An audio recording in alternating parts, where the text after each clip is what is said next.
Ready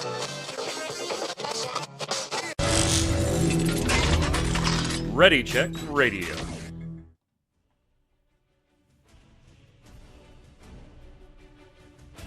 Stand by as we get ready to serve up all your news this week in the world of gaming. Welcome to Gaming Gumbo.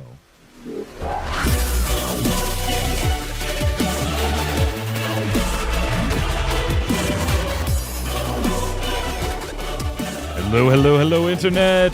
It's Saturday, it's 7 p.m. Eastern. That means here on Ready Check Radio, it's time for Gaming Gumbo, your weekly, sometimes, gaming wrap-up show. I'm your host, Mike Byrne, a.k.a. Magic Man. As always, we're back. The last couple of weekends, we've had notes, but the show was kind of cursed in, people all of a sudden, getting called into work or internet not working. So we just kind of cumulatively built today's show notes over the course of the last 3 weeks. So we may talk about a few things that are more than a week back, but they're still worth talking about. So we never wanted to get them out of the show notes.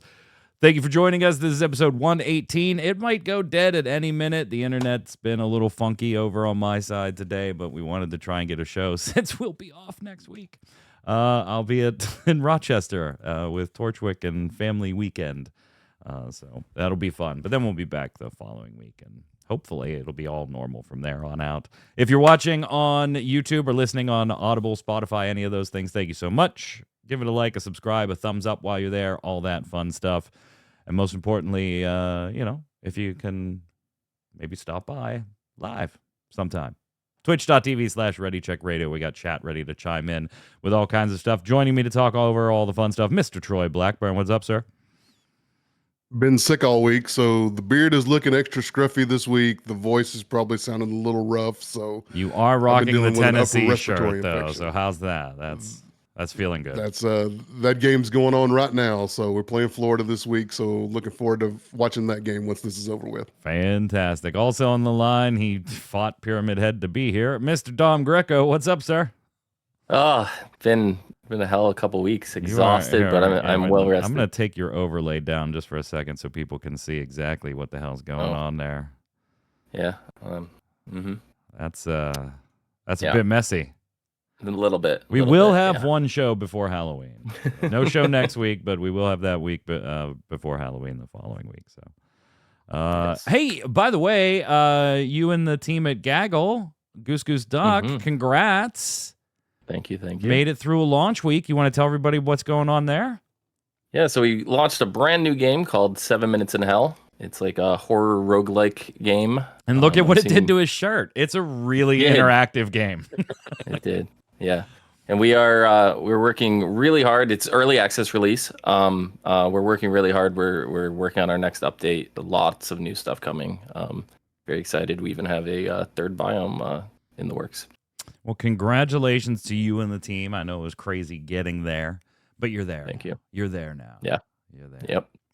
Lots have been going on. If you watch the last 2 weeks, Ubisoft kind of all over the place, right? Like having a not so great financial time right now. In fact, their share prices, their value has taken hits like they have never seen before. They delayed Assassin's Creed off of the back of, hey, Star Wars Outlaws wasn't really well received. They've had some investor calls where Yves Guillemot, the Guillemot family, they've talked about, X-Defiant, Troy, not really living up to what they thought it would. And there were rumors on X-Defiant, that free-to-play shooter, that they had until Season 3 to get the player count up or that game was going to lose support. Those reports went around. I covered them on MMO Bomb. And then, of course, right, the company's going to respond. And so the team responded by saying, the game's fine, it's not dying.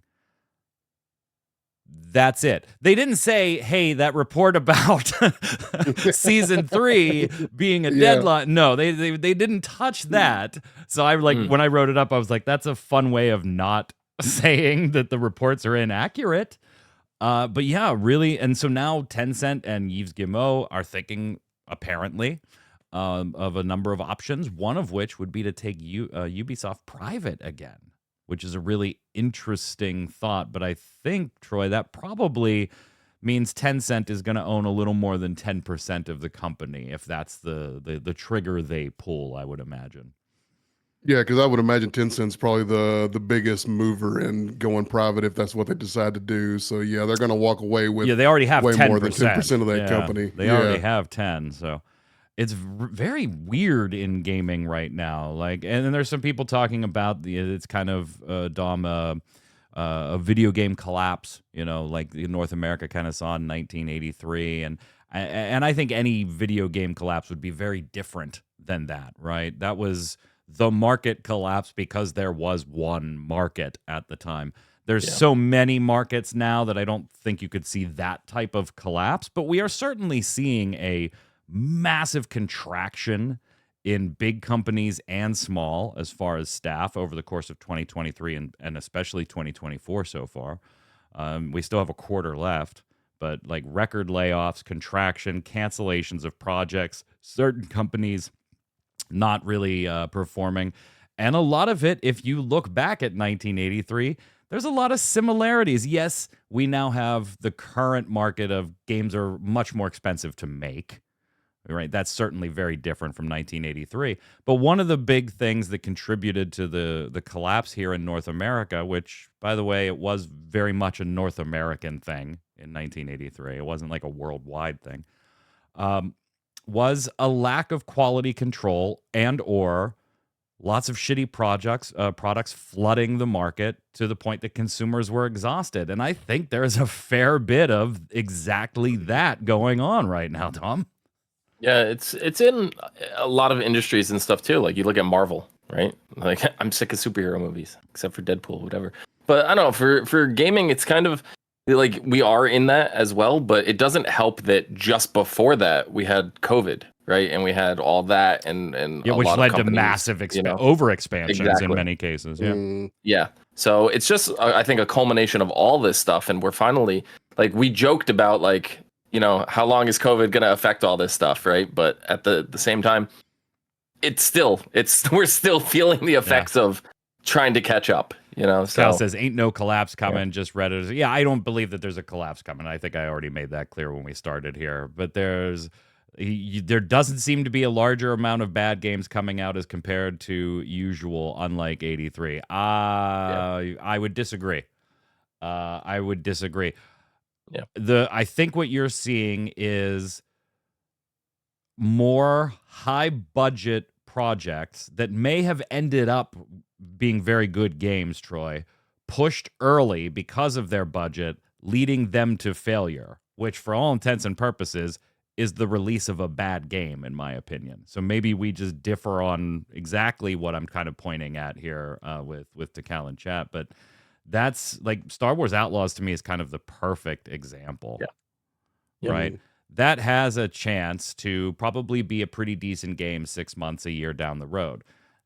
Now, Ubisoft tends to do that a lot, right? So it's not exclusive to just Star Wars Outlaws with them. But when you have a bunch of those in a row, your company finds itself in the position that it's in, which leads to either contraction, taking it private, or selling, which is something they have considered in the past when they were in much better positions. So I can't imagine that it's not on the table now, too. It's just a really, my Torchwick is getting his degree in this and wants to go and work in this field. And I'm like, I hope this field's better by the time you finish that degree, because right now it's a mess. It's kind of a mess as far as working in it. No, I don't think there's an ultimate collapse or anything now. But I still think we are in for some more contraction. A couple of companies, Troy, being snapped up here and there by other bigger companies, maybe.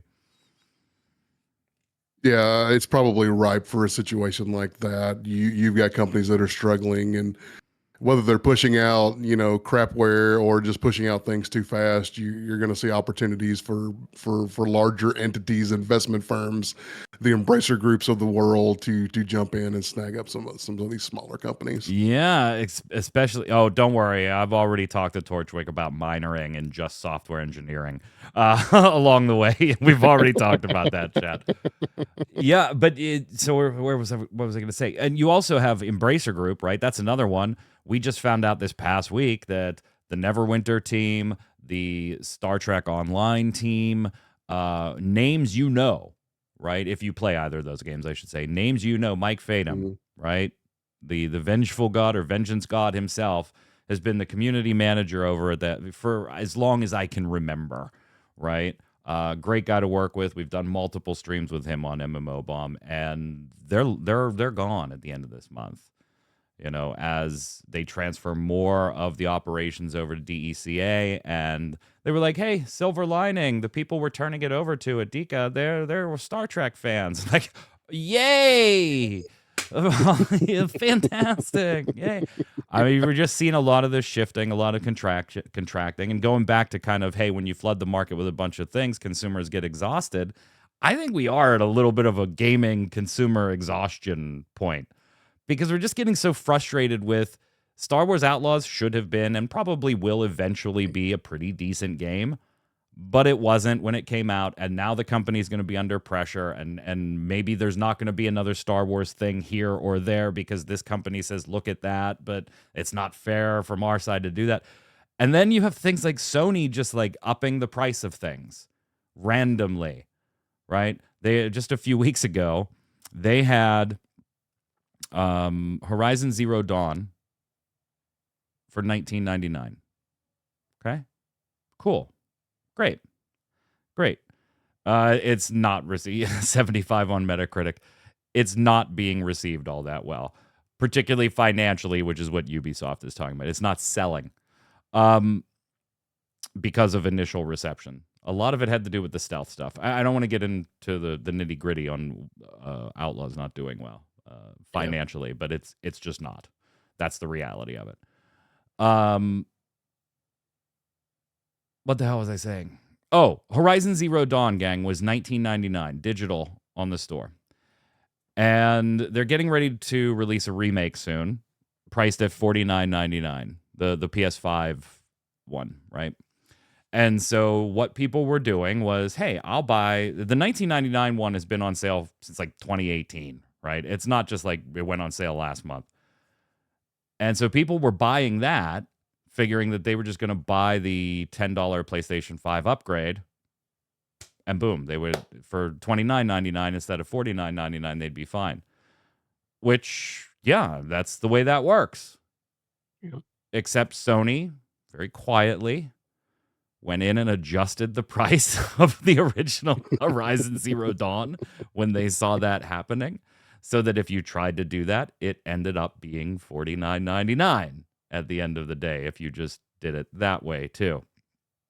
And those are just like things that consumers just like, come on, this is so fucking frustrating to be in this industry anymore. Now, Europe might, particularly the UK, they might have a problem with that, right? There's already some investigation stuff going on there with Sony not selling digital codes to its products through anywhere but the Sony store anymore. Like, you can't go to GameStop there and buy or the equivalent of GameStop and buy a digital code to a Sony game there.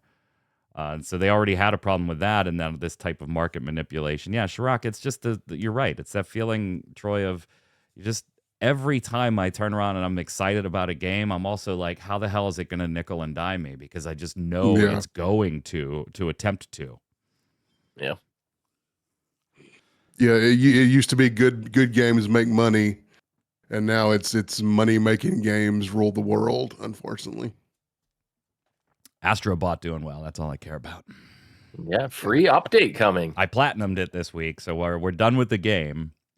Now I just have to wait for the DLC for the speed levels. But since there's no speed running levels inherent in the game itself, Dom, I did go install Astro's Playroom again.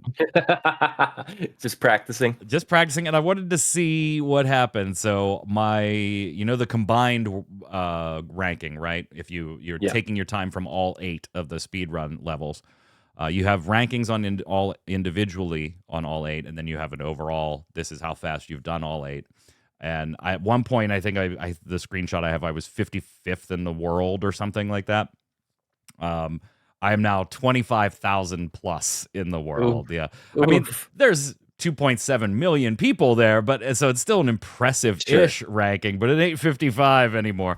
And I was looking at some of the times, Don, and I'm like, they have optimized this to the point where they have shaved 4 seconds off of a 41-second run Nah, I ain't sitting here doing this right now.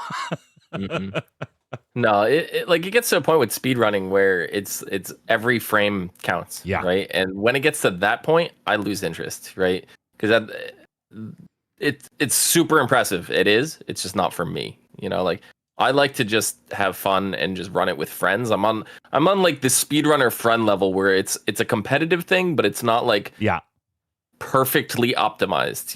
Like that's the kind of I enjoy. Once it gets past that point, I lost interest. Yeah, I'm kind of like, I'm not putting time into these when the free DLC with 5 speed running levels is going to come any day now. Like any day now.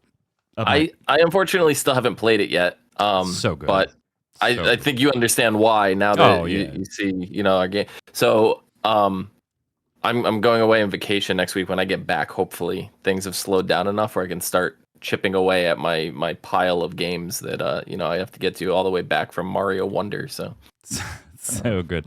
Yeah, and Rabbids. Someday you'll play it. Rabbids. All right, so now let's actually start the show notes 15 minutes into the show.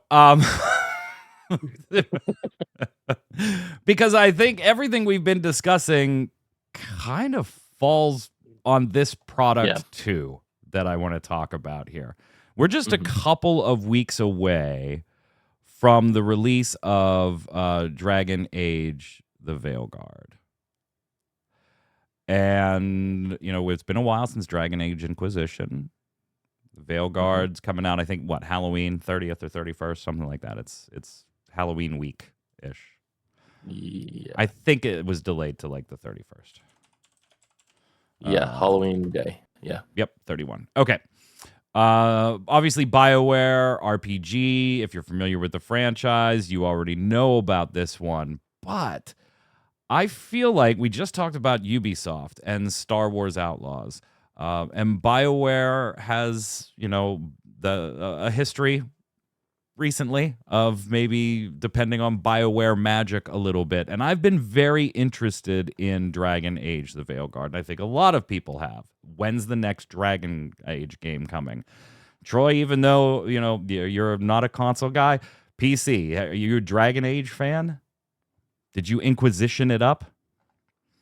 I did Inquisition it up a little bit. The gameplay and things like that didn't necessarily draw me in 100%.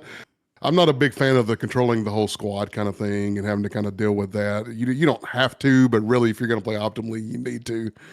So, I've played Dragon Age Origins back in the day, and Inquisition was fun. It just wasn't like, a game that I just like sing the praises of forever and ever. Yeah. This is a really, really weird one. I loved Dragon Age for being that open world dom, the high fantasy experience, hey, okay, once I'm done with Elder Scrolls, I'm going to go play Dragon Age, and then by the time I'm done that, then you look at things like the art style for this, and it's divisive, right? It's not leaning towards the hyper realism that games of the past have. It does have a more artistic, I don't want to say cartoony because it doesn't have that kind of like World of Warcraft cartoony type look, but there's definitely a stylistic element to not only the models, which in some of the scenes that I'm showing in the B-roll here, they seem kind of like short. I don't know how proportioned. Yeah, like their heads they look like kind of bobbleheads sometimes. Not all of them, but you look at that character and you're like, that's weird. And then you'll see them by a dragon, and you're like, they should be taller. Like, and then it is a lot more colorful than I think we're used to with Dragon Age titles too. Lots of purples. Definitely lots of purples. Lots of purple. But then we also have gameplay elements that are very, very different from Dragon Ages of the past. This one is not open world. This is mission based. You're going to have like your little kind of hub, right? And then you go out and pop on a mission. Very Destiny-esque, if that makes sense. Where you're in the tower and then you go do your thing and then you come on back. And yeah, some of those areas, just like in Destiny, in Dragon Age, some of them they're saying, hey, they're going to be very, very big and you'll have plenty of stuff to explore in them, but it's not open world. And they did an interview, I I think it was with IGN, where they said that they were doing this because they wanted that every single aspect of the game to be handcrafted and highly curated, Troy. So we've got a departure in art style. We've got a departure in the style of gameplay. It's not an open world fantasy title. It's a mission-based RPG instead. We've got a lot of changes to some of the core gameplay mechanics. We still have certain elements that are similar to past Dragon Ages in the gearing and some of the RPG skilling elements. But we also have that almost Monster Hunter-esque UI and gameplay that you see in some of the demos that they've given.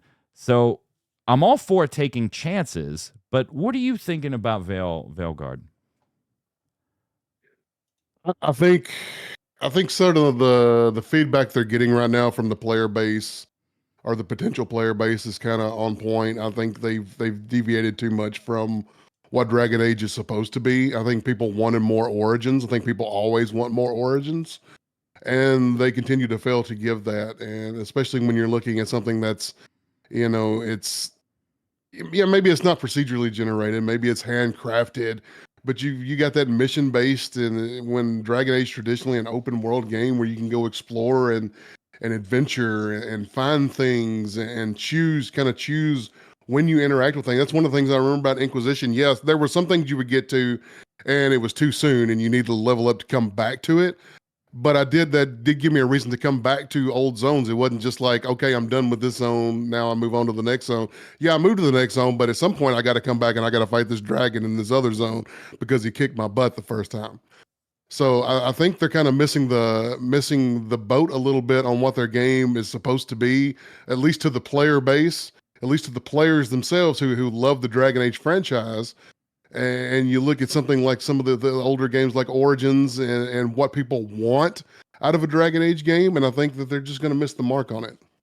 Yeah, I'm going to read you some comments, Dom, from the Dragon Age Veilguard Blighted Dragon gameplay trailer. Now, this just came out 2 weeks ago, and this is just some of the comments. It was a gameplay clip of fighting a dragon. There you go. It's as Dragon Age as it gets, right? Combat is so exciting, they skip 80% of it. It's true. Yeah, it was listed as a gameplay trailer, and there was not a lot. How did we go from Origins to this abomination? What went wrong in the last 15 years? Why is everyone under 5 feet tall? I don't get the art style they went with this game at all. It's just baffling.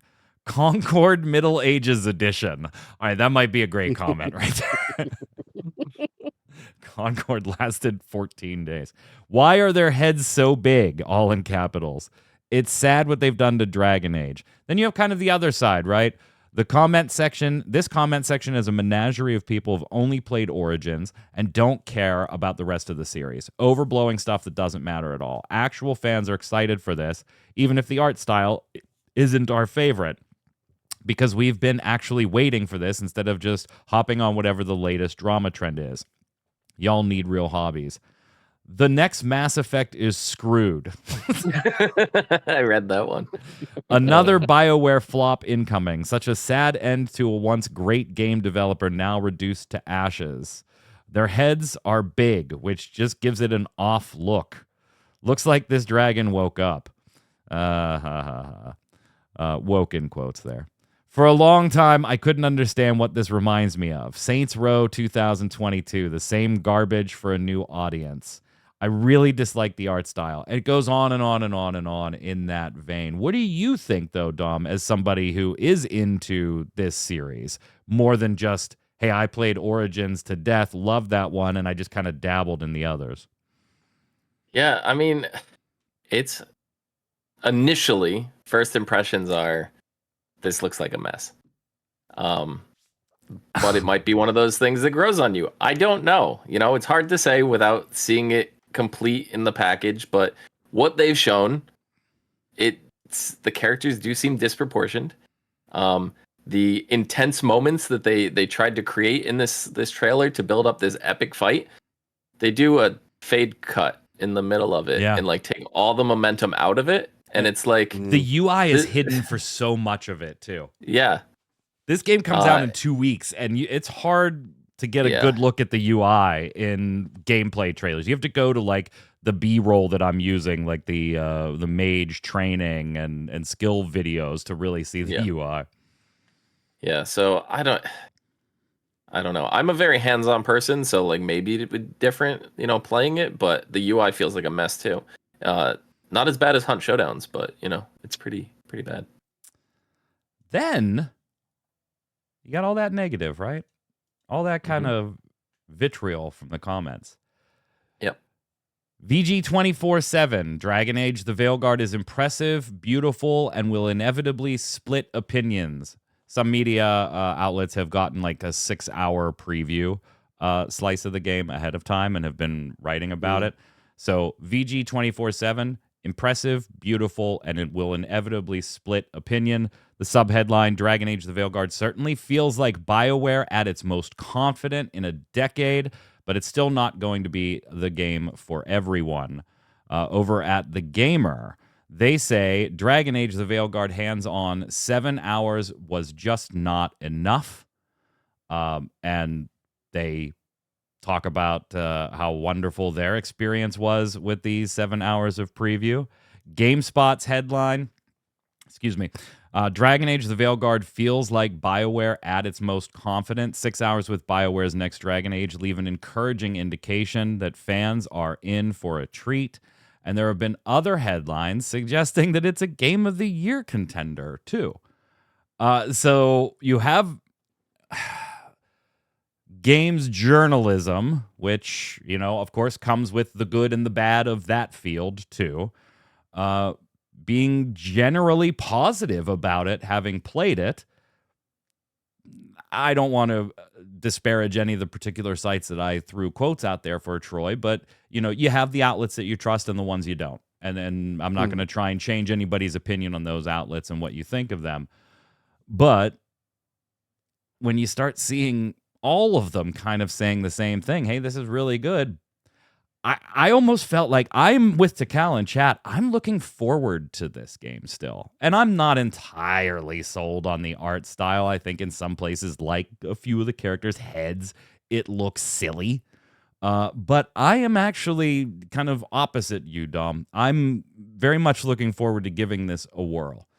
And it will be a day one for me. Absolutely be a day one. I feel like it's going to fall probably in that Forspoken realm for me. It'll be a decent game that I'll play through once and then probably forget that I own. I feel like my problem is I just don't like purple enough. Let me ask you both this. This is something we've talked about with other things, and I think the last time we talked about it was with the Resident Evil show on Netflix. Okay. Do you think this game would be getting some of the comments that it is getting from the general public that have not touched it yet, that it is getting, Troy, if they decided this is just a new IP and they did not put Dragon Age in front of it? Yeah, I absolutely think that's part of the problem as far as some of the negativity that they're getting is because it's a Dragon Age game. I think you've got, like I said earlier, you've got a comparison to Dragon Age Origins, which is the one everybody compares every Dragon Age game to. Whether you like it or not, if it's going to be a Dragon Age game, it's going to be compared to Origins and people's memory of Origins and how they felt about that game, when they originally played it and when they've gone back and played it since then. It's a high standard to live up to. And if you introduce this as a new IP, then yeah, you've got an art style that's different. You've got a gameplay, core gameplay elements that are different. You've got a lot of things that are different. It could have been a new IP, but at the same time, here's the problem: is this game's not going to be for everybody as a Dragon Age game, but because they put the Dragon Age name on it, sales wise, they want it to be for everybody. They think that it should sell to everybody, and it's going to end up being a sales disappointment because it doesn't sell gangbusters. Yeah, and I think that kind of like falls into where we started, right? It falls into the Star Wars Outlaws Ubisoft trap, where there's an expectation on it because of an IP, because of a name, because of a storied history, whatever the case may be, whether that's a Star Wars history or a Dragon Age history. And if this doesn't sell Dragon Age numbers, because they took some chances. Then you have higher ups saying, well, we probably shouldn't take chances. Let's just make another Assassin's Creed. You know, let's just go ahead and make another Assassin's Creed. But, you know, I like that they're taking some risks here. I almost wish, Dom, that it didn't have Dragon Age on the title, because then I think, you know, there's just such a bar when you stick with any established IP, and that there's almost you kind of force yourself into having to keep things almost boringly predictable. I mean, to me, the Assassin's Creed series became boring like 4 games ago. To me personally. I know other people love them, though, and they keep selling like gangbusters, and they don't really iterate on themselves in huge, meaningful ways. They don't try and reinvent what an Assassin's Creed game is. They just, hey, people like that, let's do more of that. I'm glad that It's like Call of Duty. Yeah, later this month. I'm glad that this seems to be taking some chances. I hope it works out. I almost wonder what would happen if this game never mentioned Dragon Age. They just called it the Veilguard, right? They take all references that would identify it as Dragon Age, like out of the game, don't mention locations that you might be familiar with, anything like that. And then just slowly, by the end of the game, seed it in there and reveal it at the end, you know? And then all of a sudden, like, the end credits comes up and it says Dragon Age, the Veilguard. Like, how cool would that be, right? It wouldn't sell numbers immediately, right? But as word got out and the game would have a chance to stand on its own legs without, like, all these comparisons, I wonder what that would do, because nobody's ever done anything like that before. Nope. You know? Nope. It needs to sell because it's a Dragon Age. Exactly. That's why I think it has to. Like, and I'm a day one, but I want it to do well, though. But would you be a day one if it wasn't called Dragon Age? Yeah, because I like that whole. It's very MMO gameplay loop, right? Obviously, this is not an MMO, but it's that go do, get loot, get more powerful, get better color loot, and I'm addicted to that gameplay loop. Like, I'm totally fine with it. So yeah, I absolutely would. Dragon Age just makes sure. Okay, yeah, definitely. You know. Speaking of cool stuff here. It's out. It is. It is out. Silent Hill 2, the remake from Bloober, is out. The ending was leaked on YouTube ahead of time, by the way, which I thought was funny. Of course. Which I thought was very funny. I stayed away. I did too. Yeah. How far have you made it? I haven't even bought it yet. You haven't even bought it yet. I know. So I'm winning in that department. I haven't played it though. And Troy, this is like the first opportunity. Troy, did you ever play on the PS1? I know you were console. No, I had a PS2 back in the day, but I never played the Silent Hill games. So the remake is the first time he can play Silent Hill 2. Yeah. Pick it up on Steam. I'm going to tell you why I don't own it yet. And I will be picking it up on Steam. Because you want a physical copy. Oh, I would love a physical copy. But today, I was like, maybe I'll buy it this afternoon and I'll play a couple of hours before the podcast tonight. And I went on Steam and I was like, I kind of want the physical copy and maybe buy this for console, whatever. But no, maybe I'll buy it. And I boot up Steam and I was like, $70. God, I don't think I can spend that. Like, I appreciate it's a high quality remake and everything. It's reviewing very, very well, by the way. Like on all platforms, is reviewing very, very well. But I'm staying away from watching anything or reading anything besides like, what did X outlet score it? Let me just jump down to your score and see what your thoughts were. So if you've gotten your hands on it, Dom, what are you feeling so far? It looks like you're hanging out in Silent Hill anyway. Yeah, I mean, so I haven't played it. I haven't even installed it, but I did purchase it. I had a short discussion with one of my coworkers who is a huge Silent Hill fan. Huge. He didn't want to spoil anything for me, but he said the game feels great. Combat feels great. And they've changed little things, and I don't want to like spoil what they are, but it's like certain events happen in different areas. They might happen sooner, they might happen later, they might happen in a different location. It's just enough to keep, old players on their toes, while still staying familiar. So a lot of like Silent Hill 2 purists out there may have an issue with this, and this kind of goes back to like, you know, what we did with Final Fantasy 7 and all that kind of stuff. But there's little things like a pathway that may have been blocked off in the is blocked off in this game, but was open in the original. And if you interact, there's not like an interact button, but if you try to interact with those specific passageways, you get little dialogues that are almost like reminiscing of the old times, which is cool. It's like a sense of deja vu. So I love that they did that. That to me feels really good. And there's little comments of things like from the original DLC, Restless Dreams, that you'll recognize and the character will interact with and make commentary towards. And, you know, it's just little things like that, I think, have added so much value for older players coming back that newer players are not going to get, but it doesn't take away from their experience either. I think changing the games like this is probably how I would prefer remakes to go in the future, because I stand by 7. I think Final Fantasy 7 is the first part 1 is still like the best remake I've ever played. You know what? Silent Hill 2's original director, Masashi Tsubayama, would agree with you. Took to X talking about the remake itself. He criticized a couple little differences, like 4K photorealism, bonus headgear. He kind of thought that was mediocre. But he did say the camera change was a major improvement for the remake, saying, I think the value of Silent Hill 2 Remake is that a new generation can play it. Troy, you are that new generation, even though you were part of aging through the original generation. Yeah. As a creator, I'm very happy about it. It's been 23 years. Even if you don't know the original, you can just enjoy the remake as it is. Whether it's good or bad won't actually affect the original. And the differences between the original and the remake, 4K photorealism, bonus headgear, they're all just mediocre differences.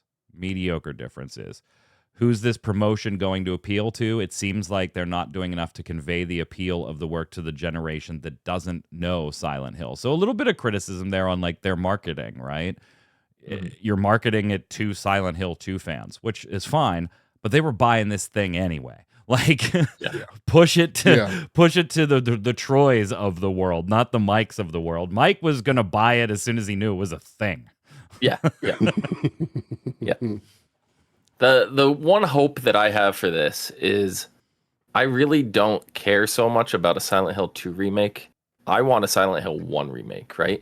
But I understand from the business aspect side of viewing things, Silent Hill 2 is your most marketable piece. Yes. Right? So that has to be the one you do first. Yep. And if that does well, you can go back and go do the other one, and you're going to draw all the fans that came in with Silent Hill 2, all the new fans, and you're still going to get the nostalgia fans. So that's the way to do it. It's the same way George Lucas picked the middle part of the trilogy for a reason. It was the most marketable. Yeah, it was the one that could stand alone, tell the story the best, and if it never went anywhere, at least it was a self-contained, done package that people could enjoy. Yeah.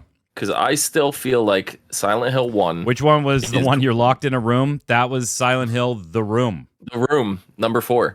But I still feel the original Silent Hill is like one of the creepiest games I've ever played. Like, I still remember the end thing running through the docks and that whole thing. Yeah. And forgetting to pick the map up because you didn't realize it was over in the corner and you ran by it and you had to do the whole end of the game without the map. Was probably one of the most terrifying experiences of my life. It's pretty punishing. Silent Hill 2 just didn't quite hit the tension to me in the same way. I haven't played The Room, but I've also heard The Room is very, very creepy. So I probably have to go back to that one at some point. So yeah, congratulations, Bloober. And I'll be checking it out. Maybe I'll stream it. I know Yod won't play it, so I'll probably stream it so Yod can watch it. He won't play horror games, but he'll watch me from start to finish play a horror game. We don't have to cover. At one point, these would have been like the entirety of the show, but I do feel like I want to mention. We just got out of like Tokyo Game Show, and Xbox had its Xbox Showcase as well as other companies too. Then we had a Sony State of Play Both of those in the last 2 weeks. Troy, was there anything in particular at one of those two shows that you are kind of pumped for, you're kind of excited for, or that you were like, what's going on there? Yeah, I'm still really looking forward to the Indiana Jones game, the Circle or whatever it's called. Oh, So, yeah.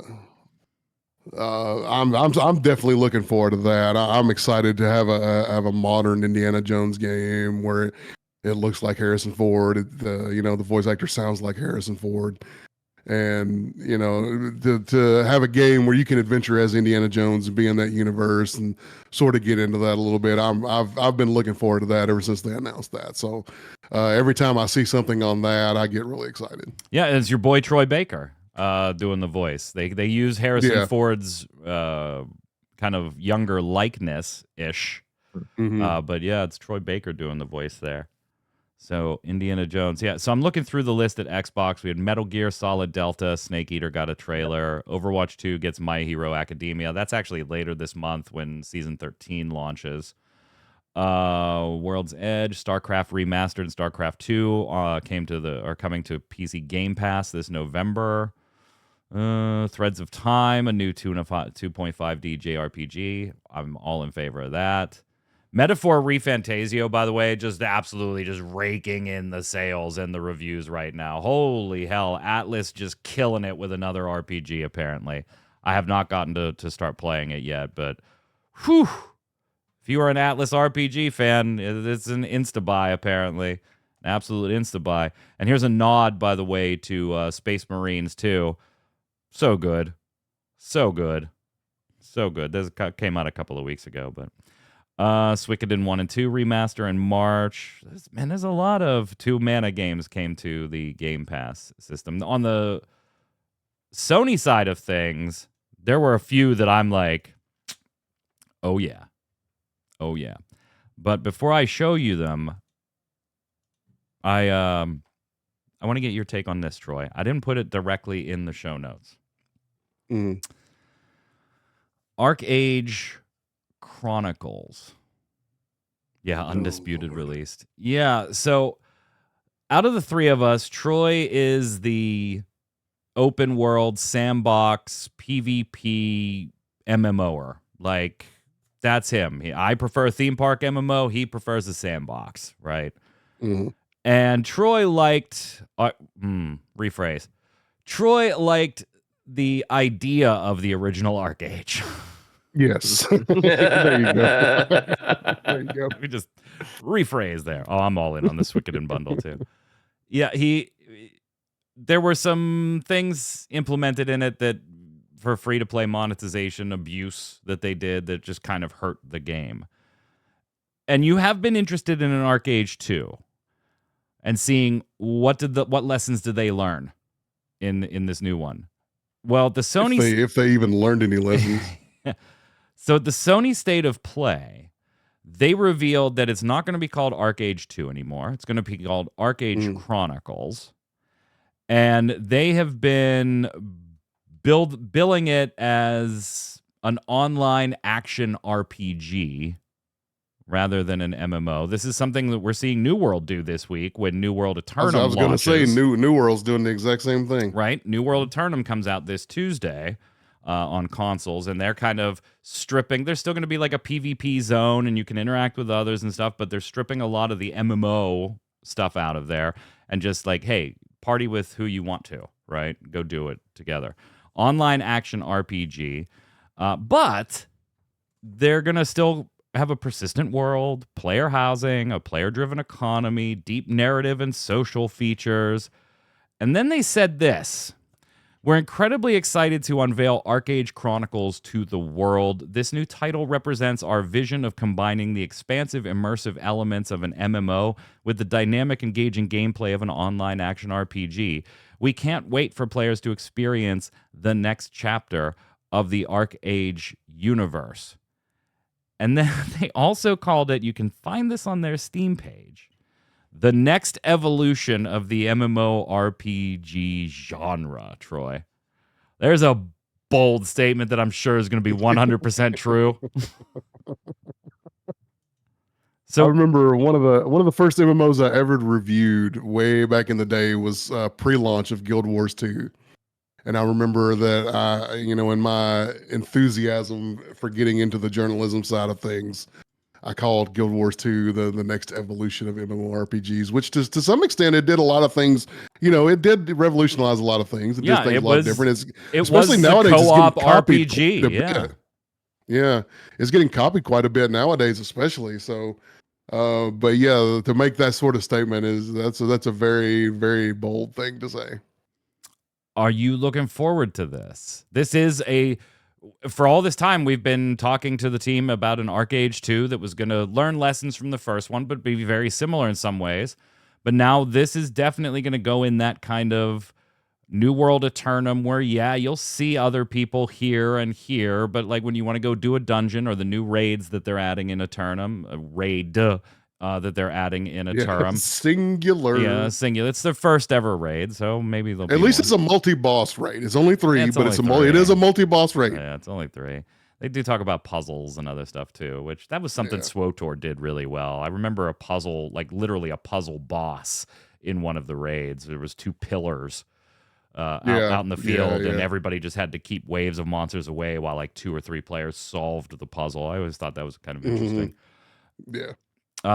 But are you okay with this? This feels very weird to me because I understand New World doing it and what the MMO elements they're stripping away. But then you hear ArcheAge say online action RPG.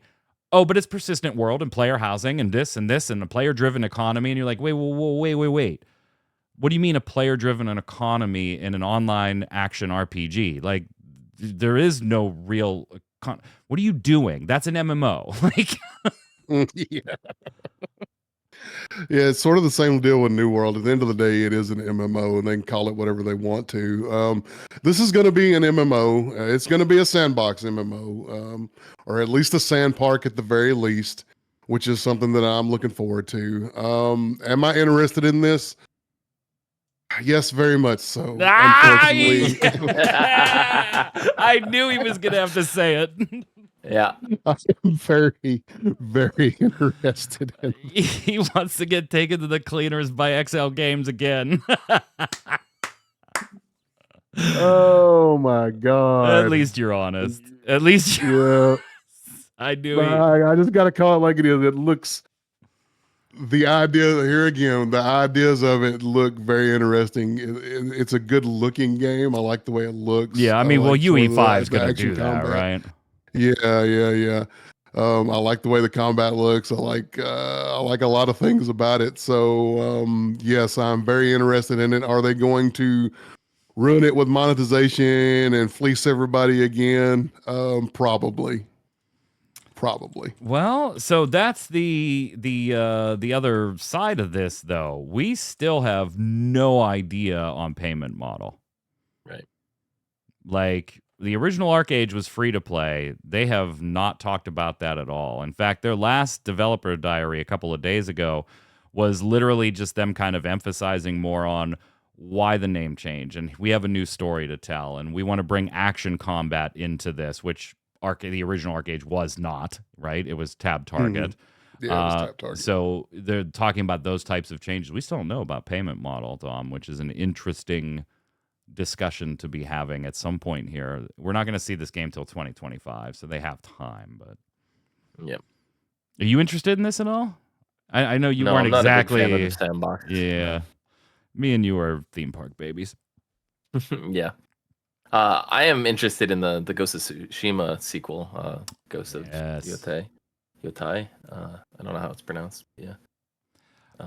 I will. How about this one? I know you're coming with me. Legacy of Kain, Soul Reaver 1 and 2 remaster. Mm-hmm.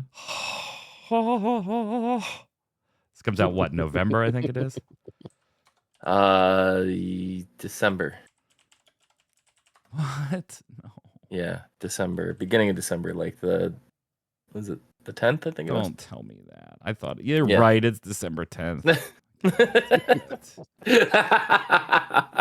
I gotta wait the whole month of November. No, I gotta buy stupid Christmas presents and stuff for other people. Just buy some for yourself. There you go.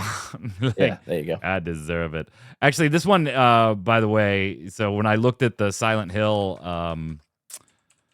on Steam and was like, oh, God, I don't know if I want to pay $70 for this, right? It's a full remake. This is just a remaster with the Soul Reaver, but it's also $30. Like, so I'm kind of like, yeah, baby, that's where it's at right there. Soul Reaver 1 and 2, such good games. And I hope it really does well because I want to see like the original Blood Omen and I want to see all of them. How about a fucking new one, though? That'd be tremendous. Just give us a new. I'm also Shredder's Revenge is getting DLC. Yes.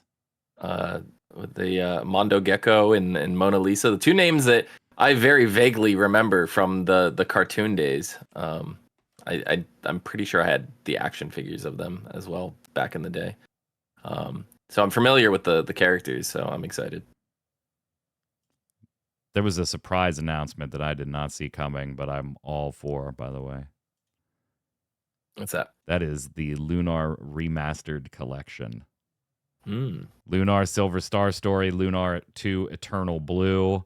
These are a remastered collection coming out for PlayStation 4 and 5, the Nintendo Switch, Steam, the Xbox X and S, and the Xbox One. It's coming out spring of next year. There's some product info that you can get on it right now, but not a lot. This is a full collection. These were fantastic RPGs back in the day, and they are some of my favorite collection pieces, like Lunar 1, Lunar 2, Arc the Lad, those from Working Designs, like back in the day on Sega CD, and then the box sets on PlayStation 1s. They're some of like my favorite pieces of my video game collection. They were great games. And then the PlayStation 1 re-release sets from Working Designs were just fantastic bundles with like hardbound books and all kinds of little extras in it. And I cannot wait for this. When I was like, as soon as I heard the music, I can't play it here because I'll get copyrighted into oblivion. But as soon as I heard the song that the dragon sings, I was like, what? This is Lunar. What are they doing with Lunar? And I was like, oh, yeah. So I can't wait for this. I can't wait for this. Another kind of just like, let's hit them fast with the news bits, gang. Troy, what do you think of people performing surgery from long distance, 7,000 or 5,780 miles away using a PlayStation controller? They did an endoscopy on a pig in Hong Kong. The surgeons were in Switzerland, and there's multiple reports here that they either used a PS5 controller or they used the PlayStation 3's Move controller. There's conflicting reports on what controller the surgeon actually used, but it was a video game controller at the end of the day. You know, it's almost like there's been millions of dollars of spent into R&D to make a controller useful for inputting information into a device. It's crazy, right? That's crazy. Yeah. I don't know, Dom, if I'm at the stage where I'm like, oh yeah, the doctor's in Switzerland? Yeah, no problem. Give him that haptic PS5 controller. That way if he pokes something that isn't my spleen, it vibrates. Like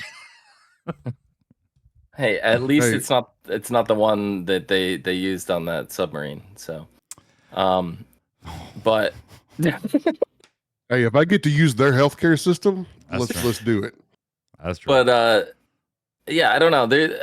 It feels like using a controller just in general, like maybe you're more used to those, but I feel like I wouldn't want somebody operating on me with that. I want somebody. No, I want them operating on you with a Dance Dance Revolution dance pad. A Rock Band drum kit. Dom's got to go in, and I hit his surgeon up with a pump it up dance pad. Left, right, left, it seems right. like there's no accountability, like because you're so far away. If you slip, what if somebody comes into the room, like your kid comes in and bothers you while you're performing surgery? Like I don't know. It's weird. What a time to be alive. What a time to be alive. DJ Surgeon Hero Simulator controller. 3 Yeah. operate on a real person. The Power Glove. Chat is now all over. What happens if the internet lags? I mean, they're DJ Hero controller. Yeah, you got to use the turntable from DJ Hero. Oh my god. Let me just get that in wicka in there. How about a Nintendo alarm clock? Can I interest either of you in one of those? Only if it's $100. In fact, I'll give it to you for $99.99. No, I'm out. It's got to be $100. Nintendo released last week a alarm clock called Alarmo. It is $100. You may be asking why. I agree. My exact thoughts was why. Just move on to the next. There's nothing more that needs to be said. I agree. It plays Mario sounds, it plays Zelda sounds, it plays Splatoon 3 sounds. You can pick the sounds that you want. There'll be other sounds in the future as long as you have the Nintendo Online subscription for your Switch anyway. It has a motion sensor on it, so you can just kind of wave your hand in bed and it'll snooze, and when you get up out of bed it'll automatically turn itself off, so like you don't have to touch it. Waving your hands collects coins too. It's very weird. I know Nintendo doesn't want to hear this, but my phone can do all of that. It's interesting, but this tracks like sleep and all that, but you could get just like a watch or something and put that on and get all that too. So yeah, I was gonna say if my phone can't do it, my watch can. So for $100, like this is ridiculous. But granted, I pay more. No, hold on. What is the but? But what is the what? If this was cheaper, if this was like a $20 thing, I'd buy it. I agree. You know what I mean? I agree. I would totally buy this for one of my kids for Christmas if it was like $20 or $30, and they would probably absolutely love it. At $100, there's just no fucking way.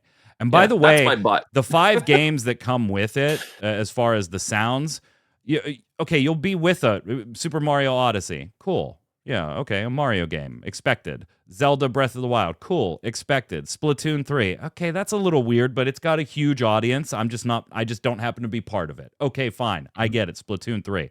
The other 2 titles, Pikmin 4 and Ring Fit Adventure. Can you tell me a single sound effect off the top of your head, Troy, from Ring Fit Adventure? Not that I haven't had fun with Ring Fit and like the working out thing. It's very cool. But like, if you got to front load this with 5 iconic sounds, who in the office was like, "Hi, Ring Fit Adventure"? Like, do Animal Crossing at the very least. You know what I mean? Like, I don't know. But like, I like the feature of it having like the relaxing music to fall asleep to. That's on a time. Like, there's some cool features in here. I'm not gonna lie, there are some cool features. Not for $100. Not for $100. Yeah, not for $100. But is my watch made by Nintendo? It is not. But I could make it do Zelda sounds, just like this clock does. Yeah. By the way, I just wanted this last piece in here to tell you, Metaphor ReFantasia, which we mentioned earlier.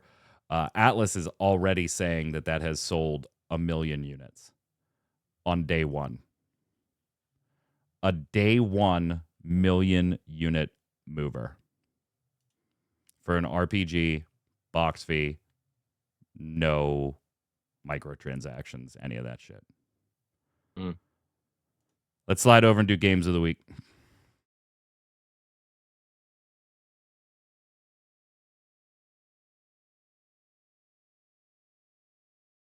Week is the way we end every episode of Gaming Gumbo here. It's where all 3 of the hosts are going to give you a game. Could be a video game, mobile game, board game, card game, whatever. Something we've played in the past or playing now or have never played but think you should check out. And you let us know in the comments who gave the best recommendation. You can put them in the comments on YouTube or on ReadyCheckRadio.com. Doesn't matter either or. And give us your recommendation. Troy, we're going to go to you. I'm going to recommend a little small card game called Sea Salt and Paper. It's one that my gaming group has been asking to play pretty much every time we play now. It's a fun little lightweight card game. It's a set collection game, and Some cards just collect points, but other cards you can collect a pair of, and you can use them for special abilities, like steal a card from another person's hand, or take a card out of a discard pile, or draw extra cards, or all sorts of neat little things. It's a cheap little game from Pandasaurus Games, fantastic game publisher if you haven't heard of them. So check out Sea Salt and Paper if you're looking for a fun little card game that is a little filler game to help your game night along. Sounds like something like I would play while we're waiting for like the last D&D member to get there. You know what I mean? Like, hey, yeah, absolutely. Troy's going to be 15 minutes late, so let's play around. Yeah, something like that. Yeah, let's play around. And the art style is fantastic. It's like an origami. It's like real pictures of origami art, like fish, and I don't know if you can see that on the thing because of the reflection, but it's like real origami art that they've taken pictures of. Oh, that's very cool. So that's very cool. It's a gorgeous little game, and it's a fun little game. How much is it? Like $15, I think. Oh, yeah. Go grab it. Uno. Yeah. Chat's recommending Uno. I'm going to go and give you Astrobot. I platted it 2 or 3 days ago. It's just such a great platformer. Asabi just like seems to know the Sony brand better than Sony does, which is just crazy to me. But they absolutely do. It is as challenging a platformer or as easy as a platformer as you want it. It is very in that Nintendo vein of there's not a tutorial. We're going to show you through examples how to do certain things, and then you're just going to, oh, okay, now I know what to do the next time I see that. It doesn't hold your hand if you don't want it to.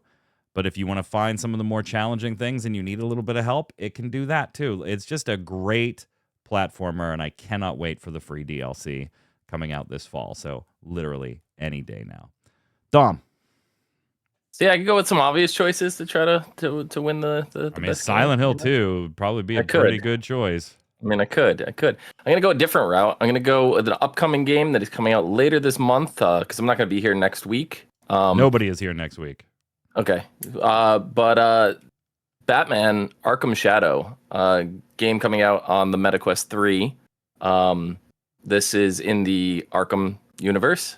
Features a seemingly brand new character called the Rat King, which you're going to be following. And there was rumors maybe it's the Rat Catcher that was in Arkham Asylum, but they've confirmed it's a separate character. It's unknown if this is going to be tied to like an existing Batman villain, but this right here will be, I think, the very first video game star villain that is not from the comic universe. So I'm kind of excited for that, and I feel like VR games don't get a lot of love. I've been playing a couple recently.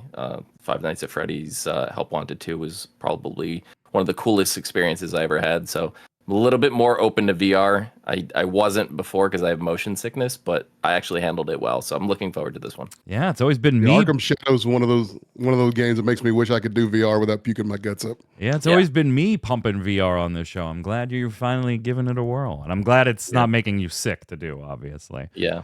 Let us know which gave the best recommendation in the comments below. Make sure to leave your recommendation. That's going to do it for this show, but chat, don't go anywhere. Torchwick is back this week. Won't be there next week because we'll be visiting Torchwick next week with family stuff. So nothing going on Saturday except Tark and his stream at midnight, which he will be live tonight too. How are you, Torchwick? I'm doing good. How about you? Good. So last stream, you of Games Older Than Me, kind of took like a week off, a little bit of a buffer in between finishing Final Fantasy and your next game. So, or not Final Fantasy. What was it before? It was Silent Hill 1. Oh, it was the original Silent Hill. And then your next game. So you kind of took a week and you just played some Marvel vs. Capcom 2. Dope fighting game. But today, it's now... You don't like it? No, it's I'm having a great time and it's addictive, but it is balanced so poorly. Oh, who cares?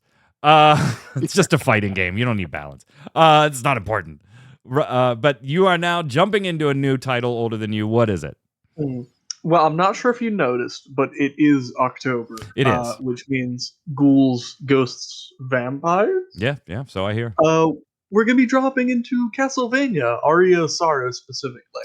Oh, for the old GBA, the Game Boy Advance. That's just slightly older than you. 2003. Yeah. Yeah, so we're right on the line there. Yeah, we're getting very close. Chat, don't go anywhere. Give us a second to bring things down, relabel it for Torchwick. They'll be back up. That's going to do it for us here today. We'll be back 2 weeks from now with another Gaming Gumbo. Until then, Dom, where can everybody find you? You can find me down below at It's Zista. Troy. Yeah, underneath here it should say at Noob Fridge. You can follow along with my Lotro adventures. I've hit level Congrats. 150 max level Congrats in Lotro. on finally. max level. Thank you, sir. I'm Mike Byrne. You can follow me right there, Magic Man 1. More importantly, follow at RC Radio. That way you'll know every time we're going live with a stream, Final Fantasy trading card game, locals, or a podcast. Stay safe. We'll see you on the servers.